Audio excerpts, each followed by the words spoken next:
तो कैसे हैं आप सब लोग। Welcome back to our own channel NEET biology Shalini Vyas.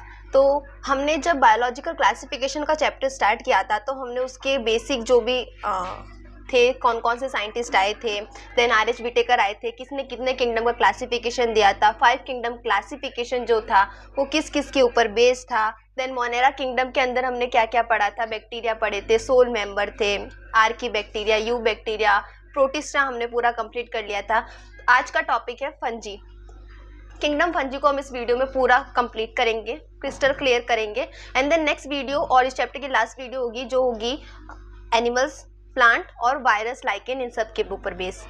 तो बिना देर के स्टार्ट करते हैं। उससे पहले प्लीज़ मेरा टेलीग्राम चैनल ज्वाइन करना ना भूलें, क्योंकि जो भी इस चैप्टर की अनोटेटेड एनसीईआरटी होगी, शॉर्ट नोट्स होंगे, इंपॉर्टेंट क्वेश्चन होंगे, वो सारे टेलीग्राम के ऊपर होंगे और लिंक टेलीग्राम का डिस्क्रिप्शन में आपको मिल जाएगा।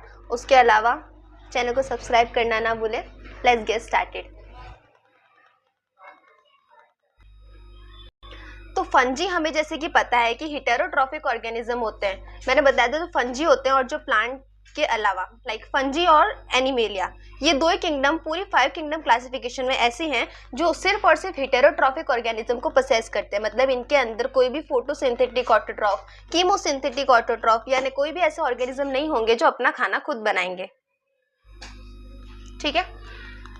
फंजी जो होते हैं क्योंकि हेटेरोट्रॉफिक है, दूसरे ऑर्गेनिज्म के ऊपर डिपेंडेंट है, तो ग्रेट डाइवर्सिटी शो करते हैं अपनी मॉर्फोलॉजी के अंदर प्लस अपनी हैबिटेट के अंदर कि एक तो वो दिख कैसे रहे हैं उसके अंदर, और दूसरा वो कहाँ कहाँ पर रह रहे हैं उसके अंदर बहुत ज़्यादा डाइवर्सिटी होती है हर एक फंजी की। अगर मैं बात करूँ कि फंजी हमें कहाँ कहाँ देखने को मिलेगी, तो सबसे पहले मॉइस्ट ब्रेड के ऊपर फंजी मिल सकती है। ठीक है, मॉइस्ट ब्रेड के ऊपर फंजी मिल सकती है, रॉटन फ्रूट्स के ऊपर फंजी मिल सकती है, कॉमन मशरूम जो हम खाते हैं जैसे कि जिसे हम अगैरिकस कहते हैं, जिसका साइंटिफिक नेम अगैरिकस है, वो एक फंजी है। Toadstool a kind of fungi. यहाँ पे हम देखते हैं कि जो मस्टर्ड का पौधा होता है, जो भी राई का पौधा होता है, तो मस्टर्ड के अंदर जो उसकी लीव्स होती है उसके ऊपर एक वाइट वाइट कुछ जम जाता है। वो वाइट वाइट जो स्पॉट होते हैं मस्टर्ड की लीव के ऊपर, वो एक पैरासिटिक फंगस होता है जिसका नाम क्या होता है, एल्ब्यूगो कैंडाइडा। उस पैरासिटिक फंगस को जो कि मस्टर्ड की लीव के ऊपर होता है उसे हम एल्ब्यूगो कैंडाइडा कहते हैं। ठीक है। फंजी यूनिसेल्युलर भी हो सकती है, मल्टीसेल्युलर भी हो सकती है। यूनिसेल्युलर फंजी का सिर्फ एक ही नाम हमारी एनसीईआरटी में दे रखा है जो कि होती है यीस्ट। यीस्ट एक अकेली यूनिसेल्युलर फंजी है अकॉर्डिंग टू एनसीईआरटी। ठीक है, यूनिसेल्युलर फंजी यीस्ट हो गई। उसके अलावा फंजी जो है किस किस काम में यूज होती है, तो जो यीस्ट होती है वो ब्रेड और बियर बनाने में यूज होती है। ब्रेड और बियर दोनों बनाने के लिए एक ही काइंड ऑफ फंजी, एक ही काइंड ऑफ यीस्ट यूज होती है जिसे हम कहते हैं सैकेरोमाइसिस सर्विसेस। ठीक है, बाकी इसके बारे में हम माइक्रोब्स वाले चैप्टर में डीपली स्टडी करेंगे। यहाँ पे यीस्ट का इतना ही फंक्शन दे रखा है। उसके बाद वीट के ऊपर जो फंगस जम जाती है उसे हम पक्सीनिया कहते हैं। देखो, अगर वीट का पौधा है मेरे पास और वीट के ऊपर मैंने देखा कि उसकी लीव्स के ऊपर ब्लैक कलर की रस्ट जम गई है, तो उसको हम यूस्टिलेजो कहेंगे। वो रस्ट नहीं होके स्मट होगी। लेकिन अगर उसी का कलर ब्राउन है, ब्राउन कलर की रस्ट हो गई है, तो उसको हम कहेंगे पक्सीनिया है। उस फंगस का नाम क्या होगा, पक्सीनिया। बट अगर ब्लैक कलर है या फिर लिखा है स्मट ऑन वीट लिखा है तो वो हो जाएगा यूस्टिलेजो। ठीक है, ये इंपॉर्टेंट एग्जाम्पल है। उसके अलावा फंजी जो होती है सोर्स ऑफ एंटीबायोटिक होती है, एंटीबायोटिक्स बनाने में यूज होती है, जैसे कि पेनिसिलियम नाम की फंजी। पेनिसिलियम नोटेटम एक फंगस का नेम है जिसका यूज किया गया था वर्ल्ड वॉर सेकेंड में सोल्जर्स के वुंड को ठीक करने के लिए। पेनिसिलियम नोटेटम को डिस्कवर किया था अलेक्जेंडर फ्लेमिंग ने। वैसे माइक्रोब्स वाले चैप्टर में ये सब फिर से है तो मैं आपको उस वक्त भी बताऊंगी, बट अभी के लिए इतना ध्यान रखो कि पेनिसिलियम नोटेटम नाम की फंगस जो होती है वो पेनिसिलिन नाम की एंटीबॉडी बनाने के काम आती है, जिसका यूज वर्ल्ड वॉर सेकेंड में हुआ था। ध्यान रखना, वर्ल्ड वॉर फर्स्ट में नहीं, वर्ल्ड वॉर सेकेंड में हुआ था। फंजी जो होती है कॉस्मोपॉलिटन होती है। कॉस्मोपॉलिटन का मतलब क्या, मैंने कहा फंजी होती है कॉस्मोपॉलिटन, इसका मतलब होता है कि वो प्रैक्टिकली कहीं भी मिल सकती है। फाउंड प्रैक्टिकली एवरीवेयर, फंजी कहीं भी मिल सकती है। ठीक है, हवा में, पानी में, सॉइल में, एनिमल्स में, प्लांट्स में, हर जगह फंगस मिलेगी। वार्म और ह्यूमिड एरिया में ग्रो होने वाली होती है फंगस। एनिमल्स पे भी मिलती है, प्लांट्स में भी मिलती है, लेकिन किन किन एरिया के ऊपर फंगस ग्रो होगी, जो भी वार्म एरिया होते हैं, जो भी ह्यूमिड वाले एरिया होते हैं, चिपचिपे वाले एरिया होते हैं, उन सब जगह फंगस हो सकती है। अब यहाँ पे क्वेश्चन दे रखा है, एनसीईआरटी का क्वेश्चन है ये, जो कहता है कि हमें फंगस को हम रेफ्रिजरेटर के अंदर फूड क्यों रखते हैं। इसका आंसर बहुत सिंपल है, ताकि हम जो भी हमारा खाना है उसको फंगस से प्रोटेक्ट कर सके, ताकि उसके ऊपर फंगस ना लगे। क्योंकि मैंने अभी कहा कि जो फंगस होती है वो वार्म और ह्यूमिड एरिया के अंदर हमें मिलती है। तो अगर मैंने जो टेम्परेचर है उसको ही कम कर दिया, अगर मैंने खाने को रेफ्रिजरेटर में रख दिया, तो अब वो वार्म और ह्यूमिड एरिया के अंदर नहीं है, तो अब उसके ऊपर फंगस जमने का कोई भी चांस नहीं बनता। ठीक है, नेक्स्ट है with the exception of yeast, जो कि यूनिसेलुलर होती है। हमने अभी पढ़ा जो यीस्ट है वो यूनिसेलुलर फंगस है। बाकी फंगस जो होती है वो फिलामेंटस हो सकती है। अब फिलामेंटस का मतलब होता है इस टाइप का स्ट्रक्चर बनाना। फिलामेंटस होने का मतलब है ऐसा कोई स्ट्रक्चर बनता है फंगस में, और ये मल्टी सेलुलर होता है। ठीक है, अब देखो जो फंगस अगर यूनिसेलुलर है, अगर फंगस यूनिसेलुलर है तो वो फिलामेंट कैसे बनाएगी। अगर उसके पास सेल ही एक है तो वो कैसे इतना लंबा फिलामेंट बना लेगी, नहीं बनाएगी। इसका मतलब जो फंगस फिलामेंटस होगी वो पक्का मल्टी सेलुलर ही होगी। ठीक है, अब इनकी जो बॉडी होती है, जो भी फिलामेंटस फंगस वाली जो इनकी बॉडी होती है, वो एक लॉन्ग थ्रेड लाइक स्लेंडर, उनके पास एक स्ट्रक्चर होता है जिसे हम कहते हैं हाइफे। जब बहुत सारे हाइफे मिल जाते हैं तो उसे माइसीलियम कहते हैं। ठीक है,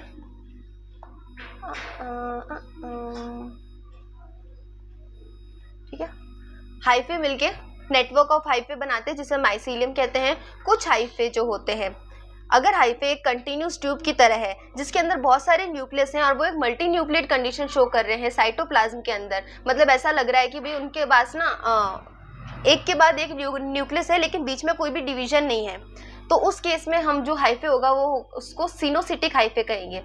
उस हाइफे को हम सिनोसिटिक हाइफे कहेंगे। लेकिन जिसके पास मान लो दो न्यूक्लियस के बीच एक सेप्टा या फिर क्रॉस वॉल लाइक स्ट्रक्चर हमें मिल जाएगा, तो उसे हम नॉन सिनोसिटिक या फिर सेप्टेट हाइफे कहेंगे। अब इसके अंदर जो सेल वॉल होती है ना फंजी की, वो किस चीज़ की बनी है, वो काइटिन और पॉलीसैकेराइड की बनी है। तभी हमने उसको प्लांट किंगडम से निकाल के फंजी वाले किंगडम में रखा था। तो अब जो इनकी सेल वॉल है वो सेलुलोज की नहीं बनी है, तो वो प्लांट में तो रहेंगे नहीं, तो किस चीज़ की बनी है सेल वॉल, बनी है काइटिन और पॉलीसैकेराइड की। ये काफ़ी ज़्यादा इंपॉर्टेंट पॉइंट है। आगे बढ़ने से पहले हम एक बार माइसीलियम को थोड़ा डीपली देख लेते हैं। देखो इसके अंदर दो टाइप के माइसीलियम है, दो टाइप ऑफ माइसीलियम। अगर मैंने कहा जो हाइफे, देखो ये होता है हाइफे, ये जो सिंगल वाला स्ट्रक्चर हमें दिख रहा है ना, ये होता है हाइफे, और उससे ये वाला जो स्ट्रक्चर बन जाता है एक नेटवर्क थ्रेड लाइक स्ट्रक्चर जिसे हम माइसीलियम कहते हैं। अब मान लो यहाँ के ऊपर मैंने बोला कि ये पूरा एक हाइफे है और इसके अंदर हर एक न्यूक्लियस के बीच में यहाँ पर हमें सेप्टा देखने को मिल रहा है। अब क्योंकि सेप्टा प्रेजेंट है तो इसे हम सेप्टेट कहेंगे, और क्योंकि हर दो सेप्टा के बीच में एक न्यूक्लियस है तो इसलिए हम उसे नॉन सिनोसिटिक कहेंगे। लेकिन इसमें देखो आपको कोई भी सेप्टा नहीं दिखेगा, तो हमें ऐसा नहीं लग रहा कि भाई एक ही सेल के अंदर बहुत सारे न्यूक्लियस आ गए, लग रहा है ना ऐसा। तो जब सेप्टा नहीं है तो उसे एसेप्टेट कहेंगे, और जब लगे कि एक से ज़्यादा न्यूक्लियस है तो उसे हम सिनोसिटिक वाली कंडीशन कहेंगे। I think that much is very clyster clear.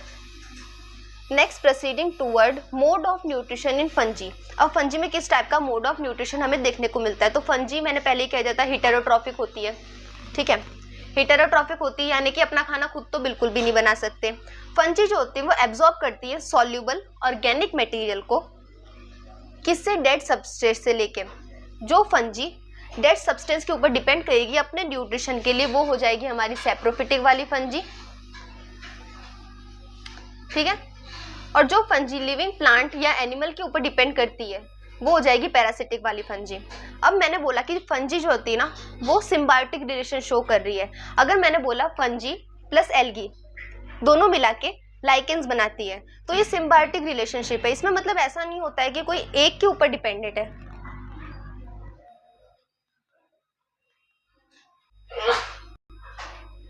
हाँ, तो हम थे कि जो फंजी होती है वो किसी एक के ऊपर डिपेंडेंट नहीं होता है। क्या होता है ना, हाँ बीच में डिस्टरबेंस हो गया, सॉरी, वो थोड़ा सेटअप हिल गया था लाइट्स वगैरह का, कोई बात नहीं, स्टार्ट करते हैं अगेन। तो जो फंजी होती है हमने देखा था सैप्रोफिटिक होती है फंजी, पैरासिटिक होती है फंजी, और अगर लाइकेंस के साथ मतलब फंजी और एल्गी मिलके लाइकेंस बना लेते हैं तो वो सिम्बायोटिक फंजी होती है, सिम्बायोटिक रिलेशनशिप शो करती है। That's very clear. अब हमें पता है कि जो लाइकेंस वाला रिलेशन होता है उसके अंदर एल्गी जो है वो खाना बनाएगी क्योंकि फोटोसिंथेटिक है, और फंगस जो है वो उसे रहने की जगह प्रोवाइड करेगी, उसे रूट वगैरह से जो है न्यूट्रिशन एब्जॉर्ब कर करके देगी। ठीक है, अब यहाँ पे हम देखते हैं कि अगर फंजी एल्गी की जगह हायर प्लांट के रूट्स के साथ एसोसिएशन कर ले, सिम्बायोटिक रिलेशनशिप शो कर ले, तो उस केस में क्या कहलाएगी, लाइकेंस नहीं होके उसे हम माइकोराइजा कहेंगे इस बार। ठीक है, फंजी हर जगह मिलती है, कॉस्मोपॉलिटन होती है, कहीं भी मिल जाती है। रेफ्रिजरेटर में क्यों रखते हैं खाने को, ताकि उसे हम फंजी से बचा सके। फंजी के अंदर एक लॉन्ग थ्रेड लाइक स्ट्रक्चर होता है जिसे हाइफे कहते हैं। हाइफे जब बहुत सारा हाइफे मिलके एक नेटवर्क बना लेते हैं उसे माइसीलियम कहते हैं। अगेन माइसीलियम और हाइफे जो होते हैं वो दो टाइप के होते हैं। मान लो उनके बीच में सेप्टा है हर दो न्यूक्लियस के बीच में, तो उसे हम सेप्टेट हाइफे कहेंगे। अगर सेप्टा नहीं है तो उसे एसेप्टेट कहेंगे। मान लो कि अब सेप्टा भी है तो दो सेप्टा के बीच में सिर्फ एक न्यूक्लियस है तो वो नॉन सिनोसिटिक कंडीशन हो जाती है। लेकिन अगर सेप्टा ही नहीं है तो ऐसा लगेगा कि एक ही सेल के अंदर बहुत सारे न्यूक्लियस है, तो उसे हम सिनोसिटिक वाली कंडीशन कहेंगे। That much clear. Now proceeding towards the reproduction in fungi. अब फंजी के अंदर रिप्रोडक्शन कैसे होता है। फंजी जो है वेजिटेटिव मीन से रिप्रोडक्शन कर लेती है, फंजी सेक्सुअल रिप्रोडक्शन कर लेती है, फंजी एसेक्सुअल रिप्रोडक्शन कर लेती है, सब कुछ कर लेती है। कैसे करती है देखते हैं। अगर मैंने बोला कि फंजी तुमको करना है वेजिटेटिव रिप्रोडक्शन, तो वो क्या करेगी, या तो वो फ्रेगमेंटेशन कर देगी, या वो फ्यूजन कर देगी, या बडिंग कर देगी। अब फ्रेगमेंटेशन, फ्यूजन, बडिंग ये सब क्या होता है, ये हम रिप्रोडक्शन इन ऑर्गेनिज्म में पढ़ते हैं, बट यहाँ वो वाला चैप्टर अभी क्योंकि कोर्स में नहीं है तो मैं आपको यहीं पे थोड़ा बहुत समझा सकती हूँ। बडिंग क्या होता है, तुमने हाइड्रा में तो पढ़ा ही होगा ना कि एक हाइड्रा होती है। ये मान लो कोई हाइड्रा का प्लांट है, ऑर्गेनिज्म है, यहाँ पे छोटू सा हाइड्रा निकला, बड निकली, फिर बाद में वो बड बड़ी हुई और जैसे वो पेरेंट प्लांट के बराबर होगी वो उसको यहाँ से डिटैच हो जाएगी और अलग हो जाएगी और एक अलग से बना लेगा ऑर्गेनिज्म, एक छोटा नया हाइड्रा बन जाएगा। जब मैं बात करूँ फ्रेगमेंटेशन की तो टुकड़े हो जाते हैं और हर एक फ्रेगमेंट से एक नया ऑर्गेनिज्म बन जाता है। ठीक है, नाउ प्रोसीडिंग टूवर्ड कि एसेक्सुअल रिप्रोडक्शन कैसे होता है। तो फंजी के अंदर asexual reproduction by means of spores होता है। ये स्पोर्स बनाते हैं। अब कैसे कैसे स्पोर होते हैं, अगर मैंने बोला फंजी के अंदर एसेक्सुअल स्पोर कौन कौन से होते हैं, तो कोनिडिया होता है। एसेक्सुअल स्पोर होते हैं फंजी में कोनिडिया, स्पोरेंजियोस्पोर और जूस्पोर होते हैं। ठीक है, कोनिडिया, स्पोरेंजियोस्पोर और जूस्पोर होते हैं। अगर फंजी को सेक्सुअल रिप्रोडक्शन करना है तो वो फिर से 3 टाइप के स्पोर बनाएगी, ऊस्पोर, एस्कोस्पोर और बेसिडियोस्पोर। क्या होता है अगेन मैं आपको समझाऊंगी आगे। ध्यान रखना, बहुत सारे स्पोर जो होते हैं वो अलग अलग काइंड ऑफ फ्रूटिंग बॉडी बनाते हैं। सेक्सुअल साइकिल जो होती है फंजी की वो 3 स्टेप से होती है, लेकिन यहाँ पे समझने से पहले हम पहले इसे देखेंगे। देखो फंजी को ना, पहले ये टॉपिक समझो कि फंजी को हमने 4 क्लासेस में डिवाइड किया था। इसको छोड़ो, ठीक है। फंजी को हमने 4 क्लासेस में डिवाइड किया था। जो पहली क्लास थी वो थी हमारी फाइकोमाइसिटिस, जो फाइकोमाइसिटिस वाली फंगस थी। दूसरी आई थी एस्कोमाइसिटिस, तीसरी आई थी बेसिडियोमाइसिटिस और लास्ट ड्यूटेरोमाइसिटिस। ठीक है, अभी तुम सिर्फ नाम जानो, एक एक को हम डिटेल में आगे पढ़ेंगे। अभी ये देखो कि कौन सी टाइप ऑफ फंजी किस टाइप के स्पोर बनाती है अगर उसे एसेक्सुअल रिप्रोडक्शन करना है और इन केस उसको सेक्सुअल रिप्रोडक्शन करना है, क्योंकि ये बहुत ज़्यादा कंफ्यूजिंग पार्ट है, इसलिए मैंने यहाँ पे बनाया इसको। अगेन ये वाली एनसीईआरटी आपको मेरे टेलीग्राम चैनल के ऊपर मिल जाएगी, अनोटेड वाली मिलेगी, बस ज्वाइन आपको करना पड़ेगा टेलीग्राम चैनल। एसेक्सुअल रिप्रोडक्शन जो होता है, पहले हम सिर्फ एसेक्सुअल स्पोर्स देखते हैं भी फंजी में कैसे बनते हैं। तो मैंने कहा था कि फंजी के अंदर एक कोनिडिया बन रहा है, एक फंजी के अंदर स्पोरेंजियोस्पोर बन रहा है और एक फंजी के अंदर जूस्पोर बन रहा है। ठीक है, कोनिडिया बना, स्पोरेंजियोस्पोर बना और फंजी के अंदर जूस्पोर बन गया। अब ये जो कोनिडिया होते हैं वो सिर्फ और सिर्फ आपको एस्कोमाइसिटिस और ड्यूटेरोमाइसिटिस के अंदर ही मिलेंगे। कोनिडिया वाले एसेक्सुअल स्पोर सिर्फ और सिर्फ एस्कोमाइसिटिस और ड्यूटेरोमाइसिटिस में मिलेंगे। स्पोरेंजियोस्पोर और जूस्पोर का ऐसा सीन है कि वो दोनों काइंड ऑफ स्पोर जो हैं एसेक्सुअल स्पोर सिर्फ और सिर्फ फाइकोमाइसिटिस के अंदर हमें मिलेंगे। अब बचा हमारा एक बेसिडियोमाइसिटिस। बेसिडियोमाइसिटिस किसी भी टाइप का एसेक्सुअल स्पोर नहीं बनाता, क्योंकि ये एसेक्सुअल रिप्रोडक्शन ही नहीं करता है, तो इसे स्पोर बनाने की ज़रूरत ही नहीं पड़ती। क्लियर। चारों क्लासेस में कौन सी क्लास ऑफ फंजी जो है वो किस टाइप का एसेक्सुअल स्पोर बना रही है, ये क्लियर हो गया। Then if I am talking about the sexual spore, तो अगेन 3 काइंड के होते हैं, oospore होता है, एस्कोस्पोर होता है, oospore, एस्कोस्पोर और बेसिडियोस्पोर होता है, राइट।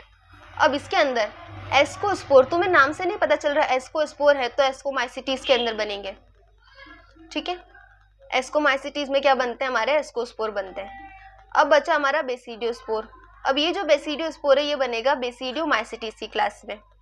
अब ये बेसिडियोमाइसिटीज जो है वो सेक्सुअल स्पोर तो बनाती हैं, लेकिन बेसिडियोमाइसिटीज के पास कोई भी सेक्स ऑर्गन नहीं होता है। बेसिडियोमाइसिटीज फंजी के पास कोई भी सेक्स ऑर्गन नहीं होता है, लेकिन ये सेक्सुअल स्पोर बनाती है ताकि सेक्सुअल रिप्रोडक्शन कर सके। इससे हमने सारे स्पोर्स पढ़ लिए। अब देखते हैं कि फंजी को अगर सेक्सुअल रिप्रोडक्शन करना है तो उसको किस टाइप के गैमेट चाहिए। तो ध्यान रखना, या तो 2 मोटाइल गैमेट चाहिए या 2 नॉन मोटाइल गैमेट चाहिए। अगेन फिर से एक बार और सेटअप हिलते, कोई आ गया था। चलो हम देखते हैं फंजी जो है वो अपना सेक्सुअल साइकिल किस टाइप से करती है। तो सबसे पहले तो उसको 2 मोटाइल स्पोर चाहिए होते हैं या फिर 2 नॉन मोटाइल स्पोर चाहिए होते हैं, सॉरी नॉन मोटाइल गैमेट्स चाहिए होते हैं, ठीक है। वो कब से स्पोर चल रहा था ना। तो 3 स्टेप करेगी फंजी। सबसे पहले तो वो करेगी प्लाज्मोगेमी, उसके बाद होगा कैरियोगेमी और उसके बाद होगा मियोसिस। अब क्या होता है हम एक बाय एक अच्छे से समझते हैं।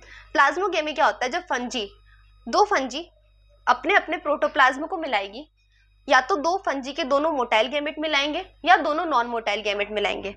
जब सेल मिले, सेल का प्रोटोप्लाज्म मिला, तो उस प्रोसेस को हम कहेंगे प्लाज्मोगेमी, ठीक है।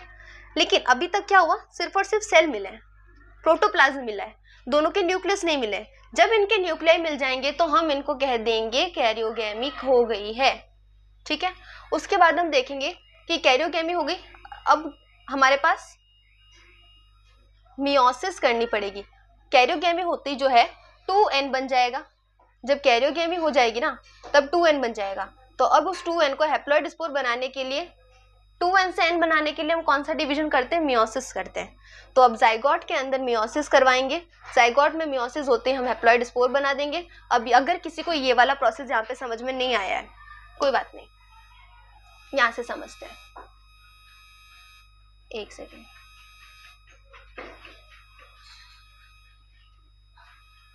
ठीक है। अगेन ये वाली एनसीईआरटी आपको अनोटेशन के साथ मिल जाएगी टेलीग्राम चैनल पे। तो जाइगोट था, देखो सबसे पहले क्या हुआ, हमारे पास स्पोर्स थे या फिर हमारे पास गैमेट थे, इनके अंदर हुई प्लाज्मोगेमी, यानी कि सिर्फ और सिर्फ प्रोटोप्लाज्म मिल गया। प्रोटोप्लाज्म मिलने के बाद एक डाइकैरियन स्टेज बनती है। डाइकैरियन स्टेज जो है वो सिर्फ और सिर्फ ए और बी में बनती है। ए और बी यानी कि हमारी एस्कोमाइसिटीज और बेसिडियोमाइसिटीज। सिर्फ एस्कोमाइसिटीज और बेसिडियोमाइसिटीज के अंदर ये डाइकैरियन वाली स्टेज बनती है, जब सिर्फ और सिर्फ इनके सेक्सुअल रिप्रोडक्शन में। अब डाइकैरियन स्टेज का मतलब है कि प्लाज्मोगेमी हो गई लेकिन कैरियोगेमी नहीं हुई है अभी तक। जब कैरियोगेमी हो जाएगी तब ये एक ही सेल के अंदर n+n की जगह अब जो है वो 2n हो जाएगा, ठीक है। n+n की जगह वो 2n हो जाएगा। अब 2n होते ही क्या हो जाएगा, जाइगोट बन जाएगा हमारा 2n वाला, जाइगोट बन गया। अब जाइगोट से फर्दर स्पोर बनाने हैं तो मियोसिस करेंगे, मियोसिस 1 होती है, हमें पता है हैप्लॉइड चीजें बन जाती है। तो यहाँ पे अगेन हमारे पास स्पोर बन जाएंगे। मान लो एस्कोमाइसिटीज और बेसिडियोमाइसिटीज दे के मैं क्वेश्चन ये पूछ लूँ कि डाइकैरियन स्टेज किस में बनती है, तो दोनों में ही बनती है। इनके अलावा और किसी भी क्लास ऑफ फंजी में डाइकैरियन स्टेज नहीं बनती है, ठीक है। तो ये वाला पोर्शन यहाँ पे खत्म होता हुआ। अगेन जो अब मैं पढ़ाऊंगी वो सब कुछ यहीं पे ऑलरेडी मैंने आपको इस डायग्राम से समझा दिया है कि जो फंगस है वो जब सेक्सुअल रिप्रोडक्शन करती है तो 2 हैप्लॉइड हाइफे होते हैं और कंपैटिबल मेटिंग के होते हैं दोनों हाइफे, दोनों को एक साथ फ्यूज करना होता है इसमें। तो जो कुछ फंजी होती है उसके अंदर 2 हैप्लॉइड सेल इमीडिएटली रिजल्ट हो जाते हैं एक डिप्लॉइड सेल में, ठीक है। जैसे कि फाइकोमाइसिटीज में भी सेक्सुअल रिप्रोडक्शन होता है, बट उसमें क्या होता है ना, डाइकैरियन स्टेज नहीं बनती, डायरेक्ट जो प्लाज्मोगेमी है उसके बाद हाथों हाथी जो है वो कैरियोगेमी हो जाती है। तो जो सेल है वो डायरेक्टली 2n का ही बनता है, डिप्लॉइड सेल बनता है। लेकिन एस्कोमाइसिटीज में और बेसिडियोमाइसिटीज में क्या होता है, एक इंटरवाइविंग स्टेज बन जाती है। इस इंटरवाइविंग स्टेज को ही हम डाइकैरियोट स्टेज कहते हैं। फेज को हम डाइकैरियोफेज कहते हैं उस फंगस का, कि एक सेल के अंदर हमें 2 न्यूक्लियाई मिलते हैं। इस कंडीशन को कभी भी 2n न्यूक्लियस नहीं कह सकते, n+n अलग से लिखना पड़ता है। बाद में क्या होता है, जो पेरेंटल न्यूक्लियाई होता है वो फ्यूज कर जाता है और बाद में एट द एंड जो सेल होता है वो इसमें भी डिप्लॉयड बन जाता है। इस डिप्लॉयड सेल के अंदर रिडक्शन डिवीजन यानी कि मियोसिस फर्स्ट होता है, जिसकी वजह से हमें हैप्लॉइड स्पोर्स मिल जाते हैं। अब देखते हैं कि हमें हर एक क्लास ऑफ फंगस को जब हम स्टडी करते हैं तब हम देखते हैं कि किस किस बेसिस के ऊपर उन सबको अलग अलग क्लासेस में रखा गया है। तो 3 चीज़ें होती है। एक तो उनका माइसीलियम कैसा है, सेप्टेट है, एसेप्टेट है, सिनोसिटिक है, नॉन सिनोसिटिक है। दूसरा उनके अंदर मोड ऑफ स्पोर फॉर्मेशन कैसे, किस टाइप से उनके अंदर एसेक्सुअल स्पोर बन रहे हैं, किस टाइप से उनके अंदर सेक्सुअल स्पोर्स बन रहे हैं। और तीसरा जो सबसे इंपॉर्टेंट चीज़ है वो है हमारी फ्रूटिंग बॉडीज़, कि किसके अंदर कौन सी फ्रूटिंग बॉडीज़ बन रही है। तो ये 3 बेसिक क्राइटेरिया है जिसके ऊपर हम ये देखते हैं कि फंजी के टोटल 4 किंगडम्स होती हैं। यहाँ पे सबसे पहले फाइकोमाइसिटीज। तो जो फाइकोमाइसिटीज होती है उसके अंदर फाइकोमाइसिटीज के जो फंगस वाले मेंबर होते हैं उनको एक्वेटिक हैबिटेट में रहना पसंद है। ठीक है, ये डिकेइंग वुड पे, मॉइस्ट और डैम्प प्लेसेस पे मिल जाएंगे हमें। ऑब्लिगेट पैरासाइट होते हैं प्लांट के ऊपर, ध्यान रखना प्लांट के ऊपर ऑब्लिगेट पैरासाइट होते हैं। पैरासाइट भी 2 टाइप के होते हैं, ऑब्लिगेट और फैकल्टेटिव। जो ऑब्लिगेट वाले होते हैं वो 100% पैरासाइट है, मतलब पूरा का पूरा डिपेंड रहेंगे, पूरा का पूरा न्यूट्रिशन उससे लेंगे, कोई भी कोई भी एडजस्टमेंट नहीं करेंगे, 100% पैरासाइट है। माइसीलियम इनका एसेप्टेट होता है। ध्यान रखना सिर्फ और सिर्फ फाइकोमाइसिटीज ही ऐसी क्लास है जिसका एसेप्टेट माइसीलियम होता है। अगर एसेप्टेट है इसका मतलब सेप्टा नहीं है, यानी कि हमें एक साथ बहुत सारे न्यूक्लियस देखने को मिलेंगे, तो इसे हम सिनोसिटिक कहेंगे। अब ये जो सिनोसिटिक होता है माइसीलियम हो गया। एसेक्सुअल रिप्रोडक्शन जो है वो 2 स्पोर बनते हैं, जूस्पोर बनते हैं जो कि मोटाइल होते हैं, जो चल फिर सकते हैं। एप्लेनोस्पोर होते हैं जो कि चल फिर नहीं सकते हैं, नॉन मोटाइल स्पोर होते हैं। ये जो स्पोर होते हैं ये एंडोजीनसली बनते हैं। ध्यान रखना फाइकोमाइसिटीज में एसेक्सुअल रिप्रोडक्शन जो होते हैं वो एसेक्सुअल स्पोर्स जो होते हैं वो एंडोजीनसली बनते हैं। वो भी किस में बनते हैं, स्पोरेंजियम में बनते हैं। अब जो जाइगोस्पोर होता है वो 2 गैमेट के फ्यूजन से बनता है।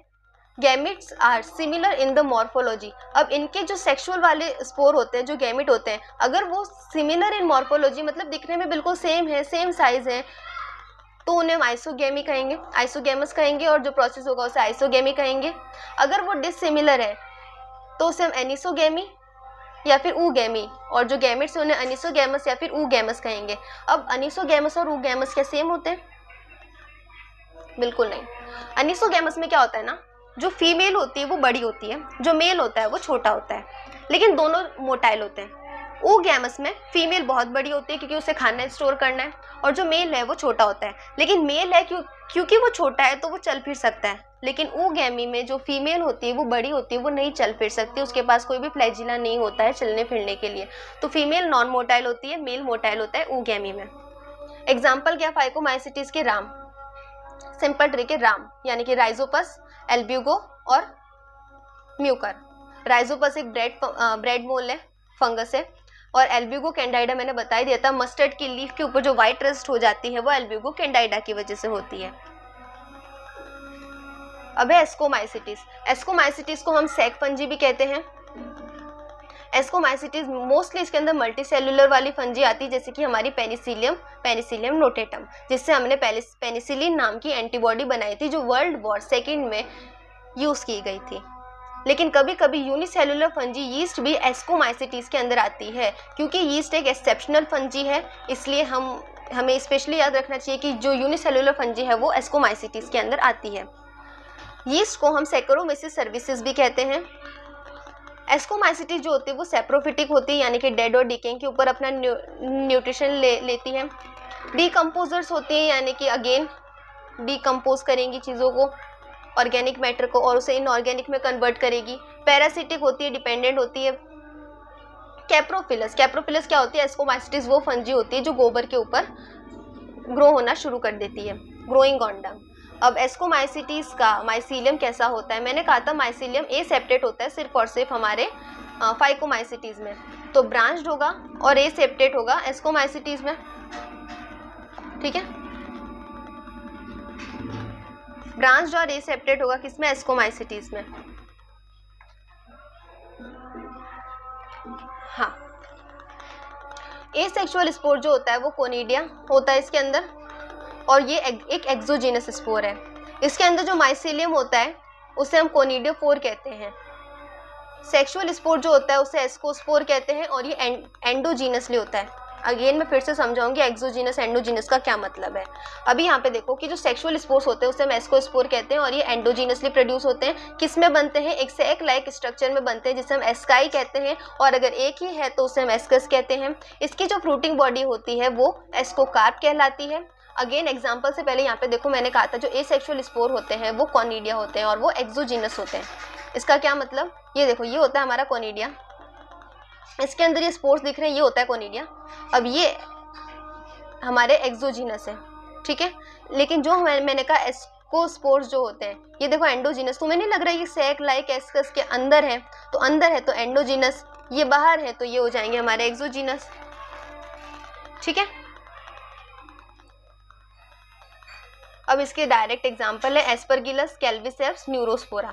ध्यान रखना जो न्यूरोस्पोरा होते हैं वो बायोकेमिकल और जेनेटिक वर्क के अंदर यूज होती है। तो ऐसे पूछ सकते हैं कि ऐसी कौन सी फंजी है जो बायोकेमिकल और जेनेटिक वर्क में यूज हो रही है, तो वो है हमारी न्यूरोस्पोरा। अगेन मॉरल और ट्रफल्स जो होते हैं वो एडिबल फंजी होते हैं और इन्हें बहुत ही ज़्यादा डेलिकेसीज में यूज करते हैं, यानी कि इनका जो एक तो इनको खाने वाली फंगस है, प्लस ये बहुत ज़्यादा महंगी मिलती है, ठीक है। Second last basidiomycetes. बेसिडियोमाइसिटीज को हम कहते हैं मशरूम, ब्रैकेट फंजी और पफ बॉल। ये तीनों किसके नाम है, बेसिडियोमाइसिटीज के नाम है। उसके अलावा एक तो ये सॉइल के ऊपर ग्रो होती है, लॉग्स पे, ट्री स्टम्प पे और लिविंग प्लांट बॉडी के ऊपर एज ए पैरासाइट ग्रो होती है। मैंने इस प्लांट को हाईलाइट क्यों किया है, क्योंकि यहाँ पे सेंटेंस में एनिमल देख के ट्रू फॉल्स पूछ सकता है। रस्ट होती है, स्मर्स होती हैं। अगेन जो माइसीलियम होता है ये सेप्टेट होता है, ब्रांच्ड होता है। ध्यान रखना फाइकोमाइसिटीज के अलावा सारी फंजी का जो माइसीलियम है वो सेप्टेट होगा, ब्रांच्ड होगा, नॉन सिनोसिटिक होगा। एसेक्सुअल स्पोर जो होते हैं वो जनरली इसमें मिलते ही नहीं है, जो मैंने अगेन ऊपर बता दिया था आपको पहले ही। वेजिटेटिव रिप्रोडक्शन काफ़ी कॉमन है, सेक्स ऑर्गन नहीं होते हैं लेकिन सेक्सुअल स्पोर बनाते हैं। कौन से होते हैं, उनके नाम क्या होते हैं, बेसिडियोस्पोर होते हैं। एक्सोजीनसली प्रोड्यूस होते हैं और बेसिडियम बनाते हैं। इनकी फ्रूटिंग बॉडी को हम बेसिडियोकार्प कहते हैं। जब इनके अंदर प्लाज्मोगेमी होती है तो दो वेजिटेटिव या फिर सोमेटिक सेल जो है अलग अलग स्ट्रेन या जीनोटाइप के जो होते हैं वो फ्यूज कर जाते हैं। एग्जाम्पल क्या है इनके, अगर उससे पूछा तो बस ये ट्रिक है। आपके पास कोई और भी अच्छी ट्रिक हो तो प्लीज़ उसे कमेंट सेक्शन में डालना ना भूले। बट अभी यहाँ पे ये देखिए कि अगर उससे पूछा तो बस, अगर क्या होता है अगैरिकस यानी कि मशरूम, उससे पूछा यानी कि यूस्टिलेजो एक स्मर्ट है, पूछा यानी कि पक्सीनिया जो कि रस्ट फंगस है ऑन व्हीट, बस यानी कि basidiomycetes. Last class of the fungi deuteromycetes. Deuteromycetes जो होती है वो एक इम्परफेक्ट फंजी है, क्योंकि हमें इसकी स्टेजेस ही नहीं पता है। हमें नहीं पता कि ये सेक्सुअल स्टेजेस क्या है इसकी। अभी हम इतना जानते हैं कि एसेक्सुअल और वेजिटेटिव फेज शो करती है। जिस दिन ड्यूटेरोमाइसिटीज के सेक्सुअल स्टेजेस के बारे में हमें पता चल जाएगा उस दिन हम उसे या तो एस्कोमाइसिटीज में या बेसिडियोमाइसिटीज में डाल देंगे। अभी हमें इतना पता है कि इनकी जो एसेक्सुअल स्टेज होती है, जो एसेक्सुअल स्पोर ये बनाते हैं वो कौन से होते हैं, कोनिडिया होते हैं। अगेन ये भी मैंने आपको पहले उस टेबल में बता दिया था। Once perfect sexual stages of the member of the deuteromycetes discovered, they were often moved to the ascomycetes या फिर basidiomycetes। ड्यूटेरोमाइसिटीज जो होते हैं वो रिप्रोड्यूस करते हैं सिर्फ और सिर्फ एसेक्सुअल स्पोर जिन्हें हम कोनिडिया कहते हैं। अगेन ये मैंने बता दिया है आपको। माइसीलियम होता है, इनका सेप्टेट होता है, ब्रांच्ड होता है। कुछ मेंबर जो होते हैं ड्यूटेरोमाइसिटीज का मोड ऑफ न्यूट्रिशन क्या होता है, सेप्रोफिटिक हो सकते हैं, पैरासिटिक हो सकते हैं। मोस्ट ऑफ देम जो होते हैं वो डिकम्पोज करते हैं लीटर और मिनरल रिसाइकलिंग में भी ये मदद करते हैं। एग्जाम्पल क्या है इनका, 3AC। 3AC is the trick. 3 मतलब ट्राई होता है तो इसलिए ट्राइकोडर्मा, A यानी कि ऑल्टरनेरिया, C यानी कि कॉलिनप्रोटिकम। उसके अलावा NCERT के डायग्राम्स याद कर लेना, मैं ही दिखा देती हूँ एक सेकेंड ना। NCERT के डायग्राम है यहाँ पे हमें म्यूकर दे रखा है, एस्परगिलस दे रखा है और अगैरिकस दे रखा है। सिंपल फंजी ख़त्म। नेक्स्ट वीडियो में हम इस चैप्टर को पूरा ख़त्म करेंगे। So please do like, share, subscribe, और हाँ, डिस्क्रिप्शन में जो लिंक है उससे टेलीग्राम चैनल ज्वाइन करना बिल्कुल मत भूलना। Thank you.